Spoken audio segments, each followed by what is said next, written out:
Hello guys, मैं हूं आपकी अपनी कोमल। तो आइए स्टार्ट करते हैं आज क्लास 10th का चैप्टर 11 इलेक्ट्रिसिटी, जो कि फिजिक्स से रिलेटेड है। इसमें हम टॉपिक्स कवर करेंगे।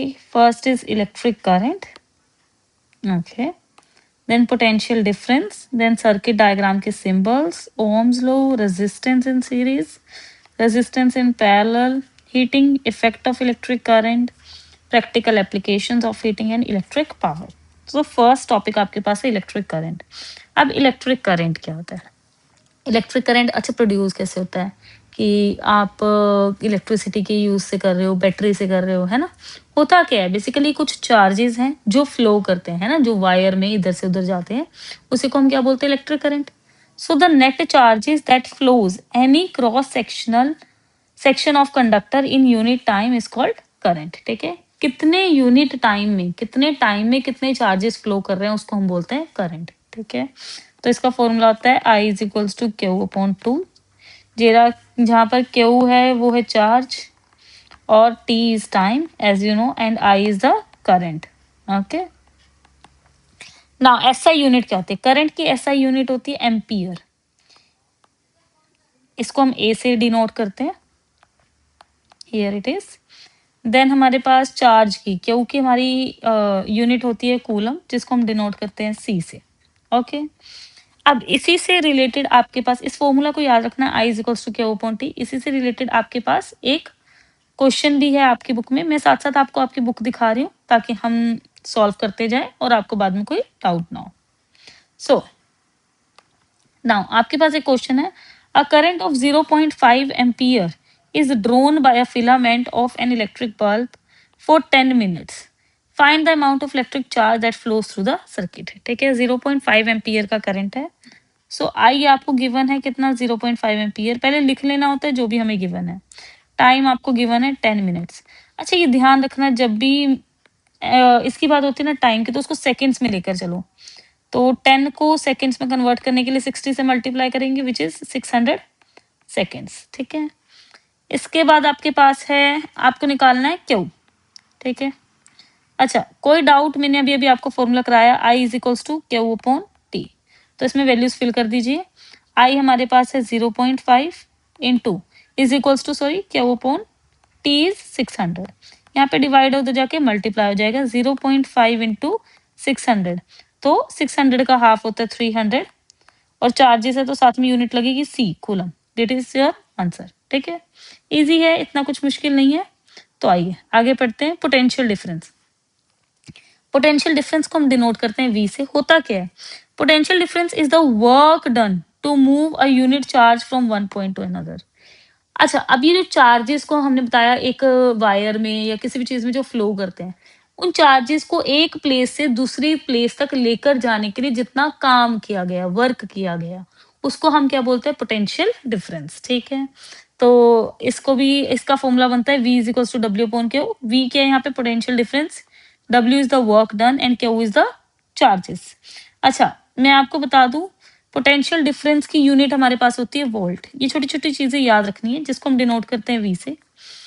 वर्क डन, इसकी यूनिट आपने 9th में भी पढ़ी होगी, होती है जूल, जिसको हम डिनोट करते हैं J से।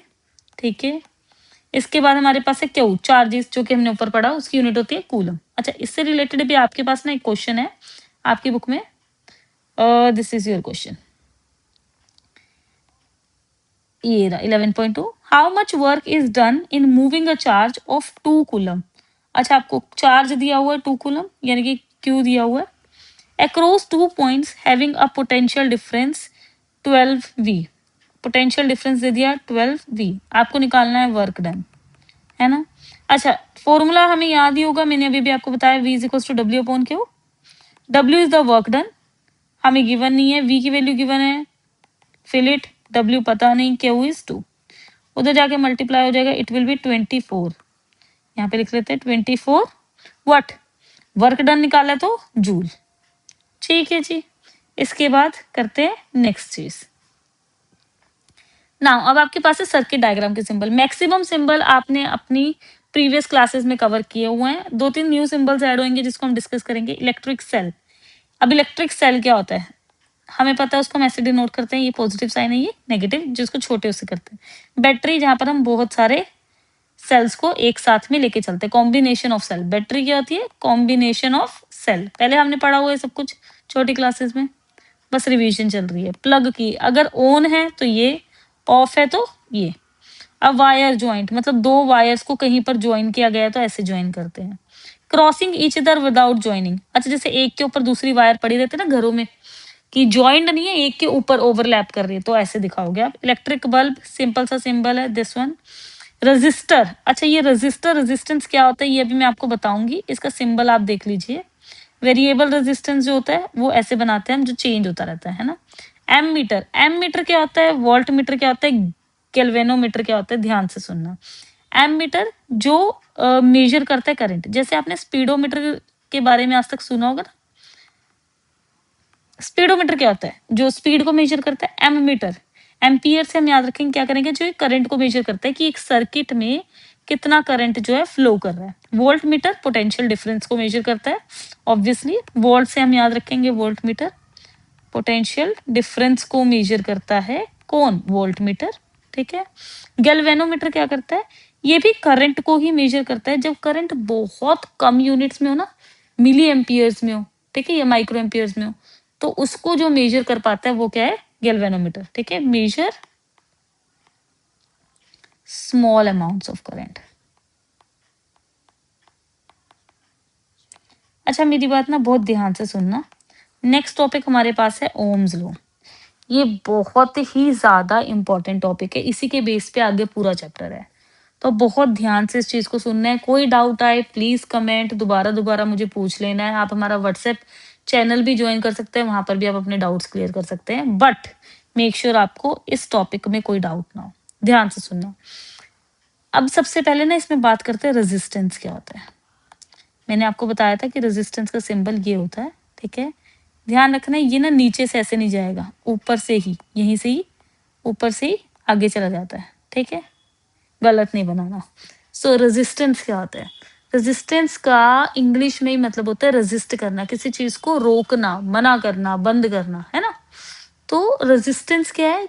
एक सर्किट में जब करंट फ्लो हो रहा है, चार्जेस फ्लो हो रहे हैं, उस करंट को बीच में, अगर उसके बीच में जो भी रुकावटें पड़ती हैं उसको हम बोलते हैं रेजिस्टेंस, ठीक है। और ये जो रुकावटें पैदा करता है, रेजिस्ट पैदा करता है, उसको हम बोलते हैं रेजिस्टर, ठीक है। रेजिस्टेंस एंड रेजिस्टर, ठीक है। करने वाले को बोलते हैं रेजिस्टर, होने को resistance. The property of the conductor to resist the flow of charge. Resist करना मतलब रोकना, रुकावट पैदा करना, ठीक है, रुकावट। Flow of charge of the given metallic wire is called resistance. It is constant at the given temperature. अच्छा इस लाइन को ना बहुत ध्यान से याद रखना है कि रेजिस्टेंस जो होता है ना वो कांस्टेंट होता है। कांस्टेंट का मतलब क्या है? बहुत अच्छे से आपको क्लियर होगा मैम। कांस्टेंट का मतलब होता है कि वो सेम रहता है एक टेम्परेचर पे। अगर फॉर एग्जांपल मैं 25 डिग्री की बात कर रही हूँ, 25 डिग्री सेल्सियस पे कॉपर वायर यहाँ पर भी सेम रेजिस्टेंस दिखाएगी और कहीं और पर भी, ठीक है। या अगर अलग तरह की वायर है, स्टील वायर है या फिर आयरन की वायर है, कुछ भी है, तो वो सेम तरह का रेजिस्टेंस, सेम लेवल का रेजिस्टेंस शो करते हैं। इट इज कांस्टेंट, ये चेंज नहीं होता until and unless temperature change नहीं हो रहा। कोई डाउट? नाउ ओम्स लॉ क्या कहता है, अब ध्यान से सुनना। ओम्स लॉ कहता है कि potential difference is directly proportional to the current flowing through red conductor. अच्छा इसमें तो कोई डाउट ही नहीं है, सिंपल सी बात है। पोटेंशियल डिफरेंस क्या होता है कि कितना काम किया गया एक करंट के चार्जेस को इधर से उधर लेके जाने के लिए, है ना। तो डायरेक्टली प्रोपोर्शनल का मतलब क्या होता है कि अगर एक चीज बढ़ेगी तो दूसरी भी बढ़ेगी। आप मुझे बताओ, अगर करंट का अमाउंट बढ़ाएंगे तो चार्जेस बढ़ गए, तो उसको एक पॉइंट से दूसरी पॉइंट तक लेके जाने के लिए काम भी तो बढ़ेगा, पोटेंशियल डिफरेंस भी तो बढ़ेगा। एंड पोटेंशियल डिफरेंस होता ही क्या है? Work done to take the charges from one point to the other, है ना। तो ये दोनों क्या होते हैं? Directly proportional. मतलब अगर v बढ़ेगा तो i भी बढ़ेगा, v घटेगा तो i भी घटेगा, इन वाइस वर्सा। अच्छा अब रेजिस्टेंस को लेके ना इनका एक फॉर्मूला होता है, v is equals to I R, ठीक है। इसको याद रखना है, ये फॉर्मूला बहुत काम आने वाला है, सारे फॉर्मूले याद रखने हैं, ये चीजें रिवाइज करते रहना टाइम टू टाइम। अब रेजिस्टेंस का यूनिट क्या होता है? ओम। रेजिस्टेंस का यूनिट क्या होता है? ओम, जिसको हम रिप्रेजेंट करते हैं सिंबल से, ठीक है, उल्टा ऑक्टोपस, है ना, अजीब सा लगता है तो इससे हम इसको शो करते हैं ना। रेजिस्टिविटी ना दो चीजों पे डिपेंड करती है कि कितना ज्यादा रुकावट होगी, कितनी ज्यादा रेजिस्टेंस होगी, दो चीजों पे डिपेंड करती है। एक तो लेंथ ऑफ द वायर। अच्छा आप मुझे बताओ कि रास्ता लंबा होगा तो उसमें रुकावटें ज्यादा होंगी, सिंपल सी बात है ना। तो अगर लेंथ बढ़ेगी, अगर लेंथ इंक्रीज होगी तो let me tell you resistance भी इंक्रीज होगा। तो मैं ये कह सकती हूँ कि लेंथ और रेजिस्टेंस क्या है? Directly proportional. डायरेक्टली प्रोपोर्शनल मतलब एक बढ़ेगा तो दूसरा भी बढ़ेगा। एरिया ऑफ क्रॉस सेक्शन, अच्छा एरिया ऑफ क्रॉस सेक्शन मतलब वायर के अंदर कितना स्पेस है चार्जेस को इधर से उधर लेके जाने के लिए, विड्थ कितना वायर का है ना, डायमीटर कितना है। आप मुझे एक बात बताओ, अगर एरिया ऑफ क्रॉस सेक्शन ज्यादा होगा तो रेजिस्टेंस ज्यादा होगा या कम होगा? यस ऑब्वियसली कम होगा। क्यों? क्योंकि आप मुझे बताओ ना, अगर रास्ता 2 लेन्स की जगह 4 लेन हो जाएगा तो गाड़ियां इजीली क्रॉस होंगी या उनको ज्यादा टाइम लगेगा? ऑब्वियसली इजीली क्रॉस होंगी, तो मतलब रुकावटें कम होंगी। तो अगर एरिया ऑफ क्रॉस सेक्शन बढ़ेगा तो रेजिस्टेंस क्या होगा? घटेगा, कम होगा। तो क्या हम ये चीज कह सकते हैं कि ये दोनों इनवर्सली प्रोपोर्शनेट है? इनवर्सली मतलब उल्टा, एक बढ़ेगा तो दूसरा घटेगा ना। अच्छा एक चीज और मैं आपको बता दूं, इससे रिलेटेड ना आपके पास ना कुछ क्वेश्चंस हैं, उसको मैं आपको दिखा देती हूँ। सॉरी।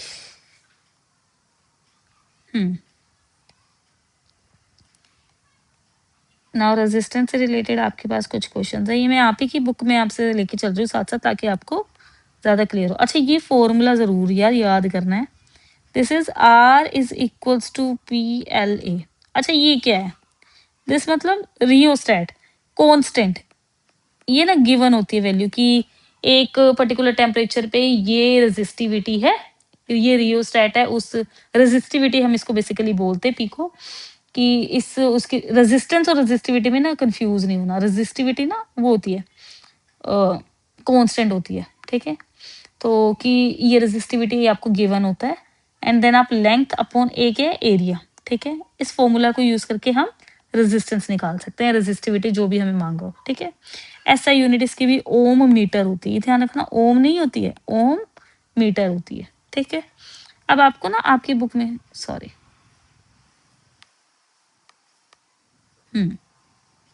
अब आपको ना आपकी बुक में ये चार्ट गिवन है। अच्छा कुछ बच्चे ना इसको याद करने बैठ जाते हैं यहाँ पर, जबकि स्पेशली में कहा है you need not memorise these values, you can use these values for solving numerical problems. कभी भी ऐसा क्वेश्चन आता है तो आपको ये वैल्यू गिवन होता है, ठीक है।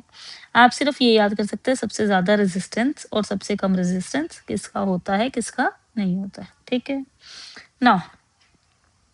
हमारे पास नहीं क्वेश्चन है, how much current will an electric bulb draw from a 220 volt source. अच्छा 220 वोल्ट, ये V गिवन है, मतलब हमें क्या गिवन है? Potential difference V is equal to कितना है? 220 वोल्ट, ठीक है।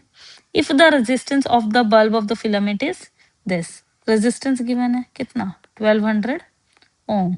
अच्छा नाउ आपको पूछा क्या है, how much current will an electric heater coil draw from a 220 volt source, कितना ड्रॉ करेगा अगर 220 वोल्ट का होगा, फर्स्ट ये क्वेश्चन है। देन एक क्वेश्चन है आपके पास, if the resistance of the heater is 100।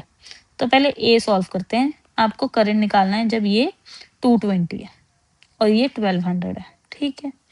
अच्छा अब बहुत से बच्चों को याद होगा, मैंने आपको वी आई और आर से रिलेटेड एक फॉर्मूला बताया था, क्या था?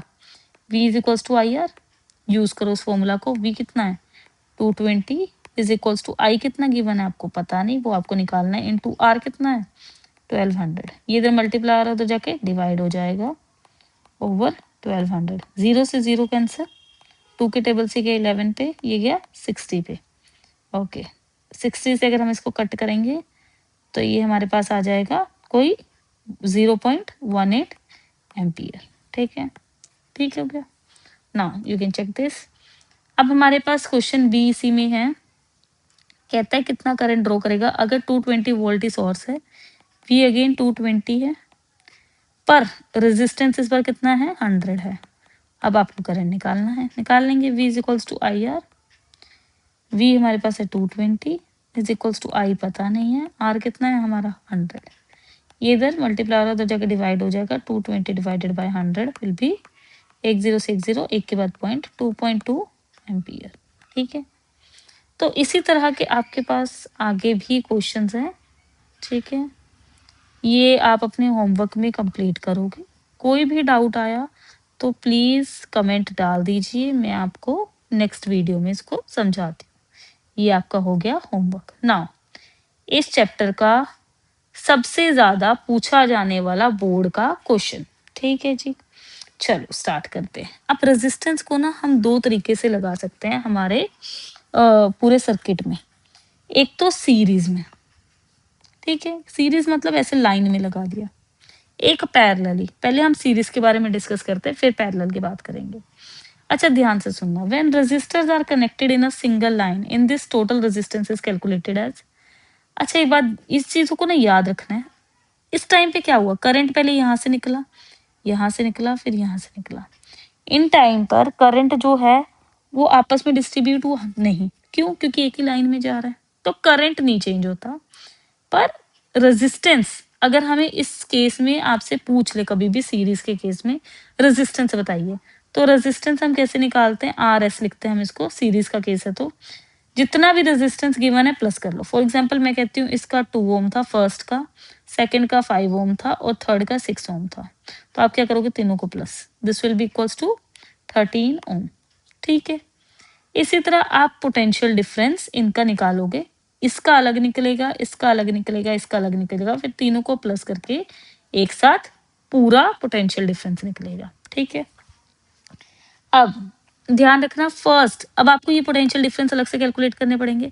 अब मुझे फर्स्ट पोटेंशियल डिफरेंस कैलकुलेट करना है, तो मैं फर्स्ट रेजिस्टेंस यूज करूंगी, सेकंड करना है तो सेकंड, थर्ड करना है तो थर्ड, फिर जो लास्ट में आपके पास आया उनको हम क्या कर लेंगे, प्लस।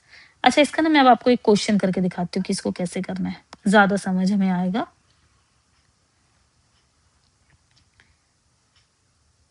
हाँ जी, ये आपके पास क्वेश्चन है, इसने कहा है an electric lamp whose resistance is 20 ohm and a conductor of 4 ohm resistance are connected to a 6 volt battery। अच्छा बच्चे समझ गए होंगे, दो रेजिस्टेंस दिए हैं, एक दिया हुआ है 20 ओम और दूसरा दिया हुआ है 4 ओम।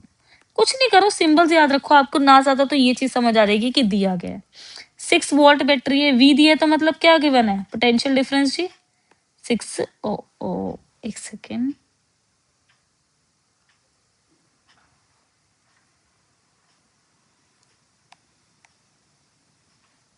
हम्म 6 वोल्ट की बैटरी है। अब आपसे पूछा क्या है, calculate the total resistance of the circuit. अच्छा जिन बच्चों को याद है, अभी अभी हमने डिस्कस किया, सीरीज की बात है तो हम क्या करेंगे, डायरेक्टली प्लस करेंगे। तो अगर टोटल रेजिस्टेंस निकालना है तो कितना हुआ, R1 plus R2 which is 20 plus 4 24 ओम। कोई डाउट, ये रहा आपका आंसर ना। The current through the circuit, अच्छा मैंने आपको बताया था कि करंट भी सेम ही रहेगा, ठीक है, करंट भी एक ही रहेगा, तो करंट कैसे कैलकुलेट करेंगे, मैंने आपको फॉर्मूला बताया हुआ, V is equals to I R, use करो। V कितना है 6 इज इक्वल्स टू I पता नहीं है, R कितना है 24, तो यहाँ पर ये मल्टीप्लाई हो रहा है तो जाके क्या हो जाएगा, divide, 6 over 24 is equals to I 1 over 4, so 0.25 ampere. ठीक है जी, ये रहा।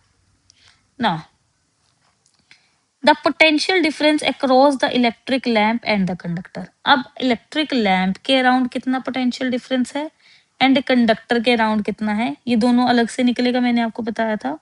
तो इसके लिए हम क्या करेंगे, फॉर्मूला लगाएंगे, कैसे, आइए मैं बताती हूँ। यहाँ पे सॉल्व करना शुरू करते हैं इसको। फर्स्ट केस में अगर V1 निकालना है तो V is equals to I R था, आई आर 1 ले लो, ठीक है, I तो सेम ही रहेगा, कितना 0.25 इंटू R1 कितना था 20, ठीक है। ये 20 रेजिस्टेंस किसका था? लैंप का। ठीक है, तो हम लैंप का आंसर निकाल रहे हैं। तो हमारा आंसर क्या आ गया? 25 इंटू 2 इज 50, साथ में एक 0। ठीक है, 2 के बाद decimal, it will be 5 ampere 5 volt. ठीक है, ये आपका फर्स्ट रेजिस्टेंस आ गया through the lamp. Now conductor के थ्रू हम सेकेंड निकालेंगे, V2 is equals to IR2, है ना। तो इसको क्लियर कर लेते हैं।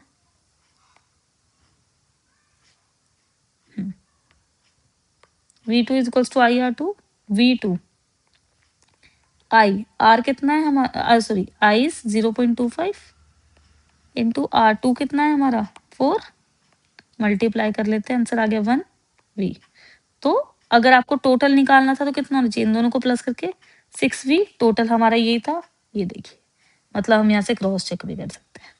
ये देखिए 1 वोल्ट एंड 5 वोल्ट। क्लियर हो गया? ठीक है।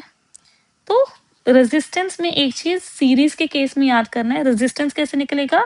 डायरेक्टली प्लस कर लेंगे हम उसको। सेकेंडली, इस केस में पोटेंशियल डिफरेंस डिस्ट्रीब्यूट होता है, जिसको हम V is equals to IR वाले फॉर्मूले से, अगर फर्स्ट का है तो फर्स्ट का निकाल लो, सेकेंड है तो सेकेंड यूज करके सॉरी निकालेंगे। लेकिन करंट यहाँ पर सेम ही रहता है थ्रू आउट द सर्किट, इसको याद रखना। कभी कभार डिफरेंस भी आ जाता है कि सीरीज और पैरेलल का है, तो आपने ये डिफाइन कर सकते हैं कि रेजिस्टेंस निकालने का फॉर्मूला ये है। देन सेकंड चीज आप डिफाइन कर सकते हैं, current through out the circuit same रहता है, पोटेंशियल डिफरेंस सीरीज के केस में चेंज होता है। अब करते हैं बात पैरेलल की। ये आपका पैरेलल का। ठीक है, जब रेजिस्टेंस हम क्या करेंगे, कनेक्ट कर ले रेजिस्टेंस को पैरेलल। अच्छा, पैरेलल ये होता है तो मतलब ऐसे लाइन में करेंगे, है ना। अब इस केस में क्या होता है, करंट इधर आया, ठीक है, इधर से ना करंट इन 3 हिस्सों में बट गया। ठीक है, यहाँ पर करंट डिस्ट्रीब्यूट वो हो जाता है, डिवाइड हो जाता है, और इधर आके फिर से सेम हो जाता है। ठीक है, पर पोटेंशियल डिफरेंस सेम रहेगा एक का। ठीक है, मान लो ऐसे 2 सेटअप बन के आ जाते हैं। ठीक है, कि एक ऊपर ऐसे बन गया, एक मैं कहती हूँ यहाँ पे बन जाता है। ठीक है, ऐसे एक 2 ही मान लो, चलो 2 रेजिस्टर्स लगा देते। ठीक है, तो आप क्या करते, इधर एक पोटेंशियल डिफरेंस निकलता, एक ऊपर निकलता। ठीक है, अब इस केस में करंट कैसे कैलकुलेट करेंगे, I1 I2 I3 को प्लस करके। पैरेलल के केस में रेजिस्टेंस इस फॉर्मूला से कैलकुलेट करते हैं 1/R। ठीक है, प्लस करते जाएंगे जितने भी रेजिस्टर्स हैं, और अकॉर्डिंगली हमारा आंसर निकल जाएगा। ठीक है, मैं इसका ना फॉर्मूला आपको एक क्वेश्चन करके दिखाती हूँ, ध्यान से सुनना।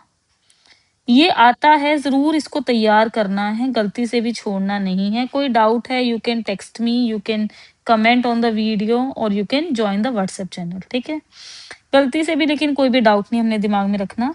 अब हमें कहता है, इन the circuit diagram suppose the register 1 2 and 3 have the value this and this.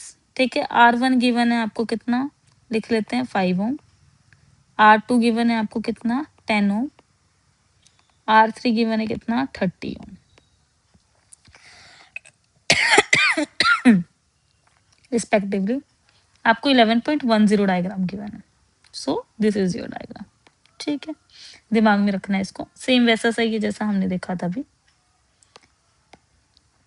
Now अब हमें कहता है which have been connected to a 12 volt battery, potential difference given था 12। ठीक है, calculate the current through each resistor. अब मैंने आपको बताया ना, करंट हर किसी का अलग निकलेगा, तो V is equals to IR लगाएंगे। V सेम रहेगा, IR अब फर्स्ट का है तो R1 लेंगे, सेकंड है तो R2 लेंगे, और थर्ड है तो R3 लेंगे। सिंपल सी चीज है, ज्यादा कॉम्प्लिकेटेड कुछ नहीं है इसमें। V is 12 is equals to I पता नहीं है, R हमारे पास कितना था 5, यहाँ पे मल्टीप्लाई हो रहा है तो जाकर डिवाइड हो जाएगा, 12 डिवाइड बाई 5 इज 2.4 आ गया फर्स्ट केस में। कोई डाउट, 2.4 एम्पियर। ठीक है, सेकेंड केस हमारा R2 ले लेंगे, V is equals to IR2। ठीक है, थर्ड केस में V is equals to IR3। मैं आपको सेकेंड निकाल के दिखा रही हूँ। अच्छा, V हमारे पास कितना था 12 इज इक्वल्स टू I पता नहीं है, R हमारे पास कितना है 10। ठीक है जी, इधर मल्टीप्लाई हो रहा है तो जाके डिवाइड हो जाएगा, 12/10 इज 1.2 एम्पियर। ठीक है जी। Third, v is equals to IR3। अब v कितना, again 12 is equals to I पता नहीं, R3 कितना था 30, उधर जाके डिवाइड हो गया 12/30, 2 पे गया 5 पे गया, सो इट इज 0.4 एम्पियर। कोई डाउट है? ठीक है। अगर अब उसने क्या कहा बी, टोटल करंट, मैंने आपको बताया था टोटल करंट कैसे निकलेगा, प्लस कर दोगे किसको, 1 को, 2 को एंड 3 को। बहुत ज्यादा कुछ मुश्किल है इसमें नहीं। 2.4, सेकेंड हमारा क्या आया था जी 1.2, थर्ड क्या आया था 0.4। अच्छा, प्लस करें, 4 + 2 6 + 4 10, 0 1 हियर, 3 4, 4.0 एम्पियर। ठीक है, 4 एम्पियर मान लो। Total circuit resistance. अच्छा, अब इस चीज को बहुत ध्यान से सुनना है, कोई गलती नहीं करनी है, कुछ नहीं समझ आ रहा तो दोबारा पूछ लेना है। मैं कोशिश करूंगी कि मैं जितने अच्छे से आपको समझा सकूं समझाऊं। मेरे को आप पहले बताएंगे, जिन बच्चों को याद है, कि पैरेलल के केस में रेजिस्टेंस कैसे निकलता है। पैरेलल को हम पी से डिफाइन करते हैं मैम 1/R करके। ठीक है, तो हमारे पास 3 रेजिस्टर्स थे, तीनों को अलग से कैलकुलेट करेंगे। ठीक है जी। 1/R1 कितना था हमारे पास 5, प्लस 1/R2 कितना था 10, प्लस 1/R3 कितना था 30। इन तीनों का एलसीएम 30 आ गया। अच्छा, मुझे ये बताने की जरूरत तो नहीं है कि हम ऐसे वाले क्वेश्चंस को कैसे सॉल्व करते हैं। तीनों का एलसीएम लेते हैं, 30 बन गया एलसीएम, है ना, लेके देन सबको नीचे के हमने 30 को एज्यूम कर लिया, तो 30 को बनाना भी पड़ेगा, 6 से मल्टीप्लाई करेंगे, ऊपर भी 6 से करेंगे, 6 1 6, इसको तो हमने 6 5 30 लिख लिया है, प्लस 10 को 30 बनाने के लिए 3 से, तो ऊपर भी 3 से, 3 × 1 3, नीचे 30 लिख चुके हैं, और ये तो सेम ही है 30। सो 6 + 3 9 + 1 10, 10/30 विच इज 1/3। ठीक है, ये आपका आ गया 1/3, 1/RP की वैल्यू। ठीक है, तो 1/RP की वैल्यू आ गई 1/3, तो RP की वैल्यू कितनी आ गई 3। कोई डाउट है? नहीं, इजी था क्वेश्चन। अच्छा, कौन बच्चा ऐसा था जिसको ऐसा लगता था हाय बहुत मुश्किल कंसेप्ट है। पता नहीं क्यों ऐसा मुझे लगता है कि बच्चों ने रेजिस्टेंस वाले क्वेश्चंस को ना बहुत हवा बना रखा है कि भाई पता नहीं ऐसा क्या है इसमें। आई होप आप सबको बिल्कुल क्लियर होगा। अच्छा, अब मेरी, जब मैं आपको बता रही थी कि 2 केस वाला बन जाता है, तो वो मैं आपको बताती हूँ। ये भी बहुत ईजी चीज है, बस पता नहीं क्यों बच्चे इसको भी कंफ्यूज कर लेते हैं। कहता है ये फिगर है जिसमें रेजिस्टेंस 1 दिया हुआ है, 2 दिया हुआ है, 3 4 एंड 5 दिया हुआ है, 12 वोल्ट बैटरी के साथ कनेक्टेड है to arrangement, calculate the total resistance in the circuit. ठीक है, and the total current flowing through it. अच्छा, आप मुझे बताएंगे ये चीज कि क्या करना चाहिए मुझे, पांचों रेजिस्टेंस को 1/RP is equal to 1/R1 plus 1/R2 करके कर लेना चाहिए सॉल्व। यस और no? Exactly, no. Very good, क्योंकि मैम यहाँ पर ये देखो ना, यहाँ पर 2 सेटअप बने हैं, सेटअप के हिसाब से हम चलते हैं। अब हम पहले एक बार फर्स्ट सेटअप को कर लेते हैं, फिर सेकंड ले लेते हैं। अब देखो फर्स्ट सेटअप में हमें क्या क्या गिवन है, R1 एंड R2, तो हम क्या करेंगे, पहले फर्स्ट सेटअप का रेजिस्टेंस निकालेंगे। सो 1/R1 प्लस 1/R2। 1/R1 की वैल्यू कितनी थी 10, वेरी गुड। R2 की वैल्यू 40, 10 प्लस 1/40, दोनों का एलसीएम 40 आ गया, सो इट विल बी 4 से मल्टीप्लाई, 4 + 1 5/40, 1/8 आ गई आपकी फर्स्ट की। इसी तरह सेकेंड वाले का भी निकालो। ठीक है, सेकेंड वाले का क्या आ गया 1/R। अच्छा, ये बात भी ध्यान रखनी है सच कि ये 1/8 जो वैल्यू आई है 1/RP की आई है, तो RP की वैल्यू कितनी आई है 8। ठीक है, अब 2 केस है ना, तो इसको RP डैश मान लो, हम सेकंड को मान लेते हैं 1/RP-2। ठीक है, 1/R2 sorry 3 plus 1/R4 plus 1/R5। ठीक है, R3 कितना था हमारा 30, देन 20, देन 60। ले लो जी, यहाँ पे सॉल्व कर लेते हैं। 1/30 plus 1/20 plus 1/60। Very good, 30 20 and 60 को प्लस किया तो हमारा एलसीएम क्या आ गया 60। इसको 2 से करेंगे तो 2 आ गया, इसको 3 से करेंगे तो 3 आ गया और इसको 1, 2 + 3 5 + 1 6 over 60 विच इज 1/10। अच्छा ये किसकी वैल्यू है? 1/rp डैश की, है ना। So it will be 10 for rp2। Now first हमारा आंसर आया था 8, सेकंड हमारा आंसर आया कितना? 10, दोनों को प्लस किया तो आंसर क्या आ गया? 18। 18 is the whole value for the resistance, this is your value.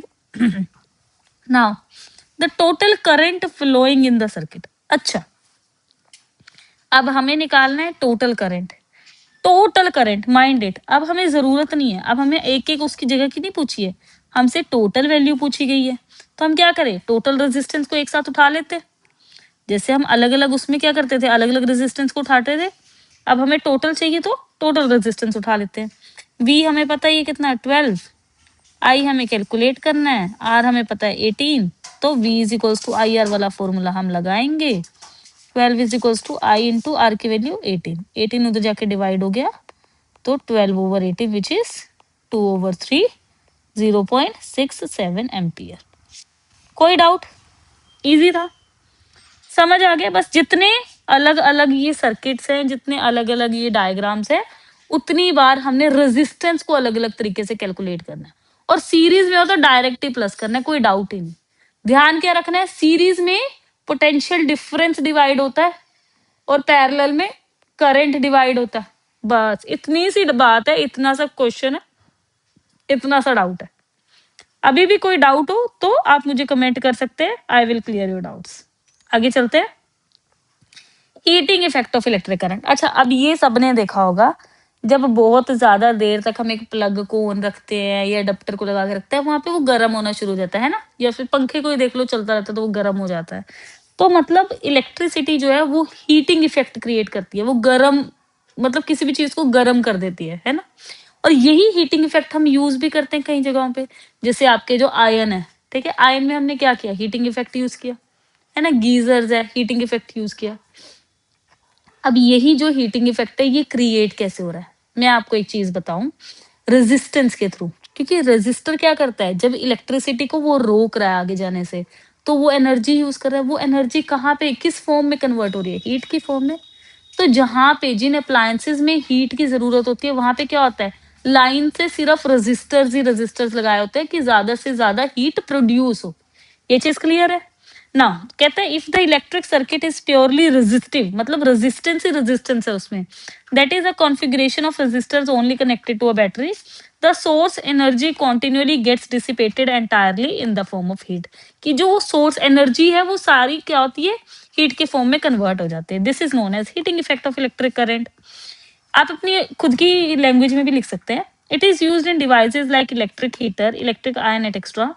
Power input to produce heat is calculated as, हम इसको कैलकुलेट कैसे करते हैं? ऐसे, P is equals to V Q/T। Q/T किसका फॉर्मूला था? I का। तो पावर को किस तरह कैलकुलेट कर सकते हैं? VI, ठीक है। पावर हमारे उसमें बोलते हैं ना घरों में कि कितनी पावर की करंट आ रहा है, कितनी पावर की इलेक्ट्रिसिटी आ रही है, तो इसको हम किससे डिफाइन करते हैं? यूनिट क्या होती है इसकी? वॉट। कितने वॉट का बल्ब जल रहा है, मतलब कितनी पावर का बल्ब चल रहा है। The amount of heat produced is calculated as H is equals to VIT, ठीक है। T is time, I is current, V is potential difference। और या फिर हम सेकेंड फॉर्मूला यूज करते हैं I²RT, इसको हम जूल्स लॉ ऑफ हीटिंग भी बोलते हैं, है ना। और इस चीज में ध्यान रखना है, करंट से, रेजिस्टेंस से और टाइम से डायरेक्टली प्रोपोर्शनल होता है। जितना ज्यादा करंट बढ़ाएंगे उतनी हीट बढ़ेगी, या जितना रेजिस्टेंस बढ़ाएंगे, जितना टाइम बढ़ाएंगे उतनी हीट बढ़ेगी, ठीक है। इससे रिलेटेड भी क्वेश्चन है, वैसे ऐसा कोई बहुत मुश्किल क्वेश्चन नहीं है, बट मैं आपको दिखा देती हूँ, ठीक है। एक आधा क्वेश्चन सॉल्व करके देख लेते हैं। ये रहा, ठीक है। यहाँ पे आपको कहा है an electric ion consumes energy at the rate of 840 what. What है मतलब पावर है, ठीक है। पावर दी हुई कितनी? 840। when heating is at the maximum rate and 360 watt when the heating is at the minimum rate। अगर मैक्सिमम है तो इतनी है, मिनिमम है तो 360 watt. The voltage is 220, what are the current and the resistance in each case. तो पहले power को 840 ले लेना है, ठीक है। V हमारा 220 है, तो उस केस में आप क्या करो, करंट निकाल लो। तो करंट कितना होगा? अब हमने ऊपर ही फॉर्मूला किया था, P is equals to VI, ठीक है। Power is 840 is equals to V हमारे पास पता नहीं हमें, सॉरी वी हमें पता है, आई हमें पता नहीं है, ये यहाँ पे मल्टीप्लाई और उधर जाके डिवाइड हो जाएगा। सो 840 divided by 220, so this goes at 42 at 11 33 3.82 ampere. ठीक है, इसी केस में रेजिस्टेंस निकालना है। तो अब रेजिस्टेंस के लिए फॉर्मूला क्या था हमारे पास, V is equals to I R. अब आपको V पता है, I पता है, R निकाल लो। V 220 है इज इक्वल्स टू I 3.8 है, 82 है, इंटू R कितना है पता नहीं, तो इसको उधर जाकर डिवाइड किया, 220 डिवाइडेड बाय 3.82, तो ये समथिंग आ जाएगा आपका 57.60 ओम। ठीक है, तो इसी तरह सेकंड केस में निकाल लेना, जब वोल्ट आपको गिवन है कितनी 360 एंड वोल्टेज इज अगेन 220, तो करंट एंड देन आप निकालोगे resistance.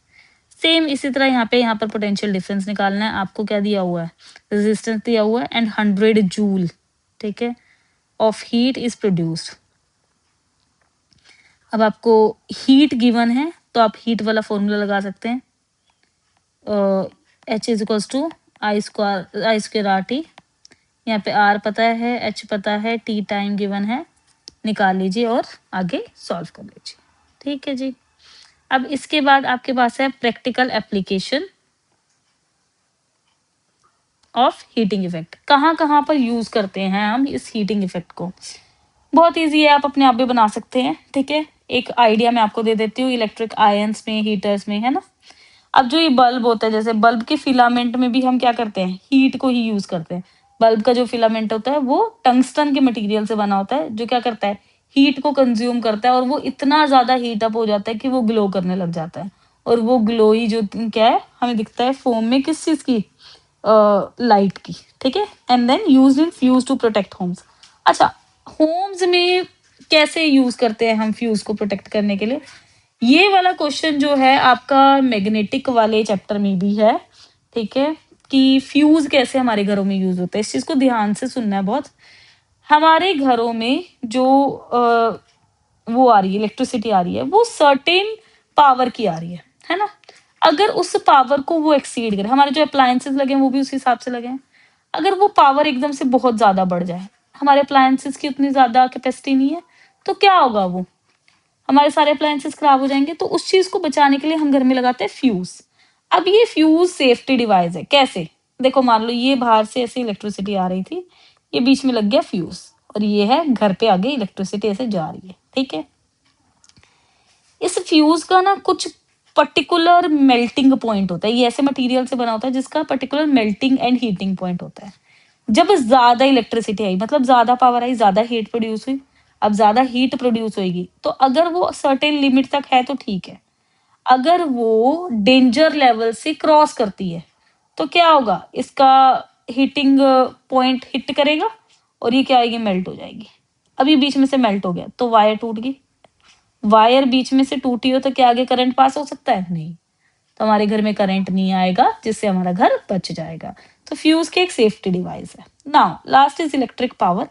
Power is again the same thing, जिसका मैंने यहाँ पर आपको फॉर्मूला बताया, P is equals to VI। ठीक है, पावर का हमारे पास यूनिट होता है वॉट, जिसको हम रिप्रेजेंट करते हैं W से। The rate of doing work is called power, कि कितने रेट पे हम काम कर रहे हैं, मतलब कितनी स्पीड से काम कर रहे हैं, इसको हम क्या बोलते हैं, पावर। ठीक है, और the rate at which electric energy is dissipated और consumed in an electric circuit, किस रेट पे इलेक्ट्रिसिटी कंज्यूम हो रही है, इसको हम क्या बोलते हैं, पावर, जिसका यूनिट होता है हमारे पास वॉट, और जिसको हम रिप्रेजेंट करते हैं W से। ठीक है, 1000 वॉट को मिलाकर बनता है 1 किलोवाट। ठीक है जी, हमारे घर में किलोवाट में कभी भी इलेक्ट्रिसिटी नहीं आती है, बहुत ज्यादा होती है, इतने में प्रोड्यूस होती है। ठीक है, देन इसको रिड्यूस किया जाता है और उस अमाउंट तक लेकर आते हैं जिसमें हम घरों में इसको सप्लाई कर सकते हैं। अगर ये किलोवाट यूज होगी भी तो किस में होगी, इंडस्ट्रीज में, जहाँ पर बहुत ज्यादा इलेक्ट्रिसिटी की रिक्वायरमेंट होती है। तो ये था आपका पूरा चैप्टर इलेक्ट्रिसिटी से रिलेटेड। इसमें मैंने सब कुछ कवर किया है जो भी आपके एग्जाम में आ सकता है, या वैसे भी जो भी आपके उसमें है। तो बहुत इजी से छोटे से नोट्स है। ठीक है, किसी को किसी तरह का डाउट आए, जस्ट कमेंट मी, मैं आपके डाउट्स अकॉर्डिंगली नेक्स्ट वीडियो बनाकर सॉल्व करूंगी और जितना हो सके आपको हेल्प करने की कोशिश करूंगी।